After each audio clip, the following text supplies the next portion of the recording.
అందరికీ నమస్కారం అండి. తెలుగు కథలు బైలహరి ఛానల్కి స్వాగతం.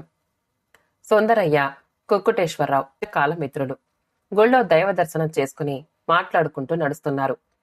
అందుచేత నేను చెప్పేదేమిటంటే సుందరయ్య, పురాణాల్లో ఎవరో కుర్రోడు తల్లిదండ్రుల్ని కావడిలో పెట్టి మోశాడని, ఇప్పుడు అలాంటి వాళ్ళు ఉంటారు అని నువ్వు కలగనడం, ఆశపడటం నీ అమాయకత్వం అవుతుంది. మరో విషయం చెప్పనా, ఈ మధ్య తల్లిని గంపలో పెట్టి కావడి మోస్తూ తీర్థయాత్రలు తిప్పుతున్న యువకుడి ఫోటో చూశాం పేపర్లలో. ప్రపంచంలో ఎన్ని కోట్ల మందిలో అలాంటి వారు ఒక్కరే ఉంటారయ్యా బాబు. మా అబ్బాయి కృష్ణమూర్తి విషయం చూడు. చిన్నప్పటి నుండి సరైన దారిలో నేను పెట్టబట్టి ఇప్పుడు నా మాట జవదాటకుండా నడుచుకుంటున్నాడు. అదే మీ అబ్బాయి రవిని నువ్వు నాలా కండిషన్లో పెట్టలేకపోయావు. వాడిప్పుడు కరుకు బద్దలా తయారయ్యాడు. మా అబ్బాయిలో ఏదో మార్పు వచ్చినట్టుంది అని నువ్వు ఇప్పుడు చెప్పావు చూడు. అక్కడే మొదలైందన్నమాట అసలు స్టోరీ. నడి గోదాట్లో నీ పడవ ఉంది. నువ్వు చుక్కాని పట్టుకున్నావు. ఇప్పుడు చుక్కాని మీ అబ్బాయి అన్నమాట. చుక్కానే నీ మాట విననప్పుడు పడవ ఎట్లా ప్రయాణిస్తుందో ఆలోచించు. అది అలాగైంది నీ బ్రతుకు. చుట్ట నోట్లో పెట్టుకుని నవ్వులుతూ అగ్గిపుల్ల వెలిగించి దమ్ములాగి ఇంకా చెప్పడం మొదలెట్టాడు కుక్కుటేశ్వరరావు. సుందరయ్య చేతులు వెనక్కి పెట్టుకుని అతను చెప్పేది వింటూ నెమ్మదిగా నడుస్తున్నాడు. మన కుర్రాళ్లను ఇతర ప్రాంతాల్లో చదివించేటప్పుడు నెలకో తూరి డబ్బుల కోసం మన ఇంటికి వాళ్ళొచ్చినప్పుడు వసనూరి నోట్లో పోసినట్లు ఏది చిలక్కి పోస్తాం అట్టాగన్నమాట. మన బాధలు ఏకరువు పెట్టాలయ్యా వాళ్లతో. కాని నువ్వు ఏం చేశావు? ఈ 4 ఏళ్లలో నీ శరీర బాధలు, అప్పులు గాని, నీ భార్య పడిన కష్టాలు, రోగాలు గాని వాడొచ్చేటప్పటికీ తెలియనివ్వలేదు. గోనె మూటలో ముడిపెట్టి దాచేసేవాడివి. పైగా రవి ఇక్కడంతా బాగానే ఉంది, నువ్వేమి బెంగ పెట్టుకోక బాగా చదువుకో అని ధైర్యం చెప్పేవాడివి. వాడి మనసు పాడు చేస్తే ఎలా చదువుకుంటాడు అని నాకు పాఠాలు చెప్పేవాడివి. ఇప్పుడు చూడు, నీ నెత్తి మీద వెంట్రుకలన్నీ పీకి పారేస్తున్నాడు. నువ్వు చేసుకున్నదే ఇదంతా. అనుభవించు. నీ భార్యకు టైఫాయిడ్ వచ్చినా వాడికి తెలియనివ్వలేదు. నీకు గుండెల్లో నొప్పొచ్చినా హాస్పిటల్ పాలైనా వాడికి చెప్పనివ్వలేదు. ఓరబ్బో, గొప్ప త్యాగమూర్తివి నువ్వు. ఇప్పుడు నీ దిక్కు కుదిరిందా? తీరిందా? అనుభవించు కర్మ. నాకే నా ఇల్లు చూడిప్పుడు ఇంద్రభవనంలాగా మార్చేశాడు నా కొడుకు కృష్ణమూర్తి. మీ వాడికి మా వాడికి హైదరాబాదులో ఒకేసారి ఉద్యోగాలు వచ్చాయి కదా. ఇద్దరికీ చెరొక 25,000 సమాన జీతం. నీకు తెలుసు కదా. వారం క్రితం మా అబ్బాయి కృష్ణమూర్తి మొదటి నెల జీతం మొత్తం పట్టుకొచ్చి నాకు ఇంట్లో కావలసినవన్నీ కొని పడేశాడు. కొత్త టీవీ, కొత్త మిక్సీ, కొత్త చైర్సు, దుప్పట్లు, తలగడ్లు, అలారం టైం పీస్, కొత్త బీరువా, కొత్త సోఫా, కొత్త ఫర్నిచర్, కొత్త స్టవ్, కొత్త స్టీల్ సామాన్లు కొనేశాడు. అంతేనా? ఇంటికి టాటా కంపెనీ వారి వైట్ సిమెంట్ వేయించాడు. ఆప్కో లైట్ కంపెనీ రంగులు పామించాడు. అష్టలక్ష్మి వైభోగ వనంలా కళకళ్లాడిపోతుంది నా ఇల్లు ఇప్పుడు. ఆలోచించుకో సుందరయ్య. మీ వాడికి మొదటి నెల జీతం అందినా పట్టుకుని ఇంటికి ఇప్పటి వరకు ఎందుకు రాలేదంటే లాజిక్కు నీకు అర్థం కాలేదా? నువ్వు ఫోన్ చేసి జీతం ఏదిరా అని అడుగుతున్నా నేను తర్వాత వస్తాను అంటూ లెక్క లేకుండా అంటున్నాడంటే వాడు పెట్టే తిరకాసు నీకు బోధపడలేదా?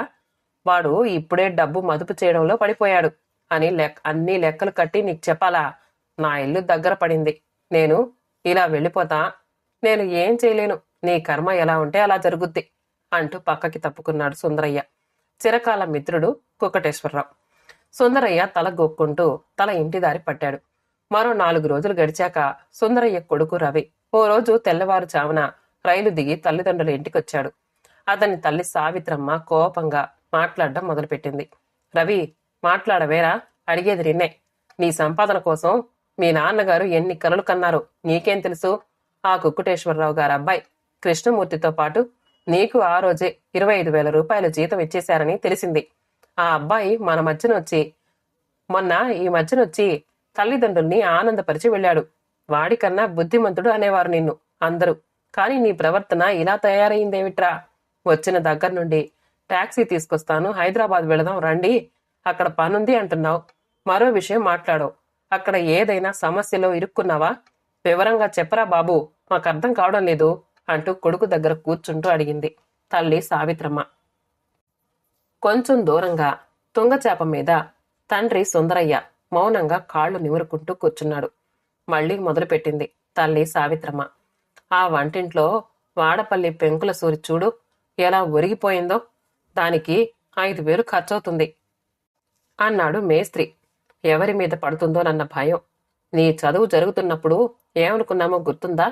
నీ నెల మొదటి జీతంతో చేయిద్దాం అనుకున్నామా లేదా? మర్చిపోయావట్రా? ఆ వీధిలో పాతకాలం నాటి దూలాలు చెదబట్టి ఆ పురుగులు మీద పడుతున్నాయి. నువ్వు ఏమన్నావో గుర్తుందా? అమ్మా, నేను అన్నీ చేయించేస్తాను, కంగారు పడకు అన్నావు. ఇల్లంతా వర్షం పడుతుంటే మొత్తం ఇలారం బాగు చేయించి 20,000 కొత్త పెంకులతో నేయిస్తానన్నావు. ఎలా మర్చిపోయావురా ఇవన్నీ? ఇంట్లో ఏమున్నాయి? నువ్వు వస్తే కూర్చోబెట్టడానికి స్టూల్ కూడా లేదు. మౌనంగా వింటున్న రవికి ఇంకా చెప్తూనే ఉంది అతని తల్లి సావిత్రి.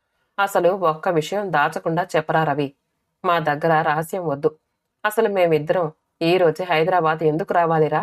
వచ్చి అరగంట కాలేదు, అక్కడికి 8 గంటలకు వెళ్ళిపోవాలి అంటూ కంగారు పెట్టేస్తున్నావు.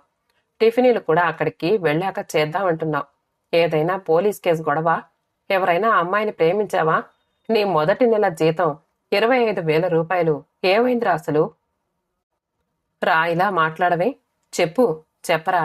చి, నువ్వు కాకుండా ఆ కృష్ణమూర్తి మా కొడుకై ఉంటే ఎంత బాగుండునో.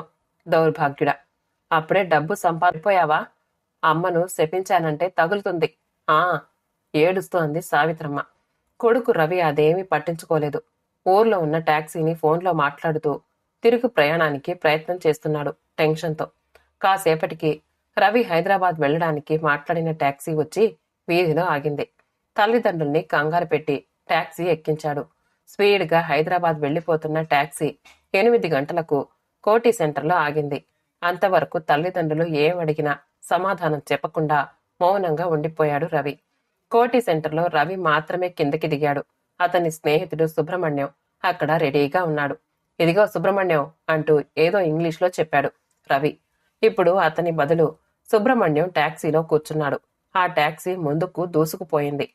కొడుకు తమతో రాకపోవడంతో కంగారు పడిన సుందరయ్య, ఏమయ్యా, నీ పేరు సుబ్రహ్మణ్యమా? నువ్వు మా వాడి దోస్తువా? ఇద్దరూ ఒకే రూమా? శభాష్, చాలా బాగుందయ్యా.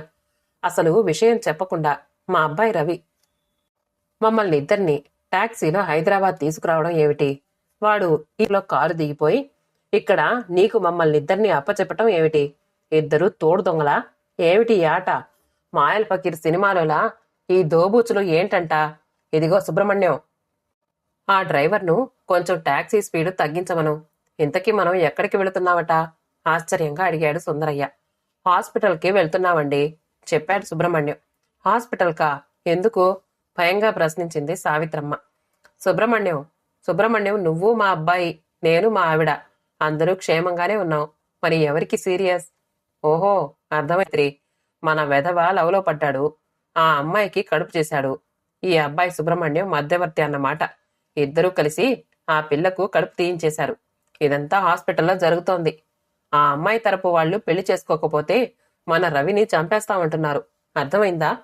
ఇదో సుబ్రహ్మణ్యం, మా భార్యాభర్తలకు ఆ సీన్ చూపించి పెళ్లి కొప్పించి అక్కడే మా వాడి చేత తాళి కట్టించేయాలి. అదన్నమాట. అందుకోసం తీసుకెళ్తున్నావు మమ్మల్ని ఇద్దరిని. కరెక్టేనా? ఊహించి చెప్పాడు సుందరయ్య. మీరు ఊహించింది తప్పు సార్. సాయంత్రానికి అన్ని విషయాలు మీకు అర్థమవుతాయి. అంతకు మించి నేనేం చెప్పను సార్, ప్రశాంతంగా చెప్పాడు సుబ్రహ్మణ్యం. ఏమిటయ్యా ఈ బుడబుక్కల వేషాలు? టాక్సీ ఆపు, దిగి పోలీసులకి కంప్లైంట్ ఇస్తాను అరిచారు సుందరయ్య సావిత్రమ్మలు.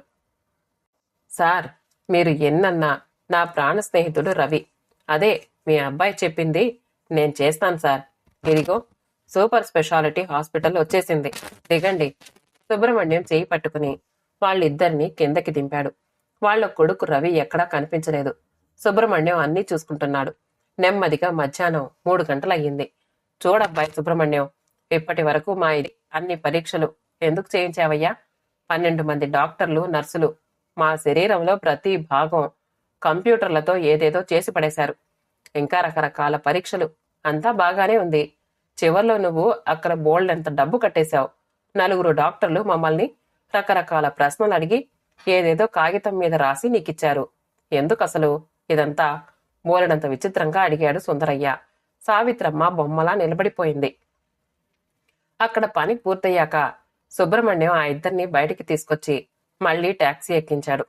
సుందరయ్య గారు, సావిత్రమ్మ గారు, మీరిద్దరూ వినండి. నేను చెప్పటం పూర్తయ్యే లోపున మనం అందరం ఈ టాక్సీ మీద మీ అబ్బాయి రవి ఉన్న రూమ్కి వెళ్ళిపోతాం. సుబ్రహ్మణ్యం తను కొన్న మందులు, డాక్టర్లు ఇచ్చిన షీట్లు బ్యాగ్లో పెడుతూ అన్నాడు. ఏమిటి నస? ఏమిటి జాగ్రత్తగా వినడం? అసలు విషయం చెప్పవయ్యా, చిరాగ్గా అన్నాడు సుందరయ్య. సుబ్రహ్మణ్యం ప్రశాంతంగా చెప్పడం మొదలెట్టాడు. మేమిద్దరం చదువుకునే రోజుల నుండి స్నేహితులం. మీ అబ్బాయి గుణం ముందు పురాణాల్లో సత్పురుషులు కూడా పనికిరారు.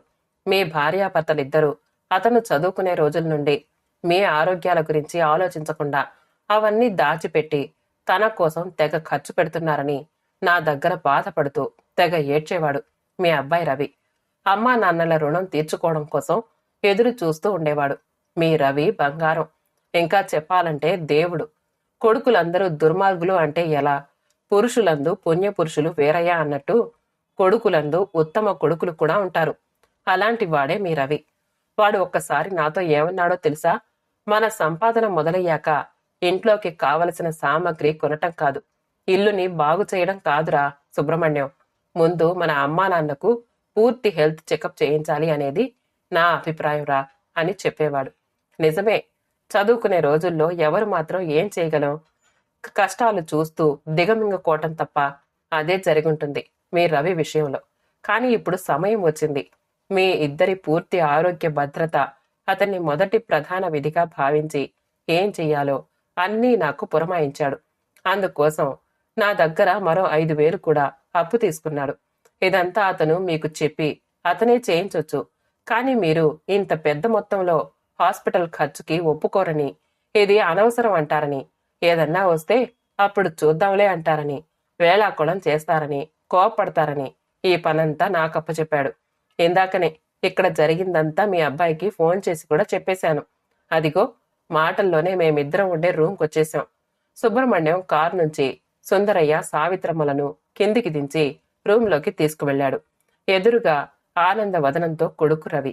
ఇప్పుడు అతని హృదయం పరవశించిపోతోంది. అమ్మా, నాన్న, క్షమించండి. మిమ్మల్ని బాధ పెట్టాను కదా. మీరు కోప్పడతారని, నా ఆలోచనతో అసహ్యభవించరని ఇలా చేశాను. మీ ఇద్దరి ఆరోగ్యాలు చాలా బాగున్నాయని డాక్టర్లందరూ చెప్పారట. సుబ్రహ్మణ్యం ఫోన్లో అన్ని విషయాలు చెప్పాడు. అతను కొన్న ఈ కొద్దిపాటి మందులు మీరిద్దరూ వాడితే చిన్న చిన్న సమస్యలున్నా తగ్గిపోతాయట. రవి ఇంకా ఏదో చెప్పబోతూ తల్లిదండ్రుల్ని కుర్చీలో కూర్చోబెట్టాడు. వాళ్ల ముఖం వైపు చూస్తూ వాళ్ళిద్దరి కళ్ళు చెమర్చి ఉన్నాయి. అర్థమైందా అమ్మా? మీరిద్దరూ కంగారు పడకండి. ఇప్పుడు నా తృప్తి కోసం ఇదంతా చేయించాను. మిగిలిన విషయాల కోసం మీరస్సలు ఆలోచించకండి. ఇక నుంచి మన ఇంట్లో కావలసినవన్నీ సమకూరుస్తానమ్మా.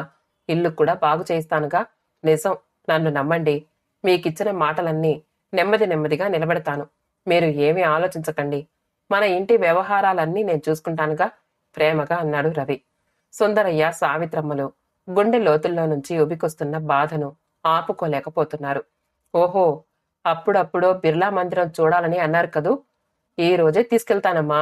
మీరిష్టపడే ఆ దేవుణ్ణి చూపిస్తాను నాన్నా. నిజం, తయారుకండి. రవి ప్రేమతో తల్లిదండ్రుల వైపు చూస్తూ అన్నాడు. వద్దురా రవి, మాకిద్దరికీ దేవుడు ఇక్కడే కనిపించాడు నాయనా. ఇక ఏ గుడికి వెళ్ళక్కర్లేదురా అంటూ కొడుకు మీద ప్రేమతో గట్టిగా కౌగిలించుకుని ఆప్యాయంగా ముద్దాడుతూ తాము కొడుకుని అపార్థం చేసుకున్నందుకు వెక్కి వెక్కి రోధించడం మొదలుపెట్టారు సుందరయ్య, సావిత్రమ్మలు.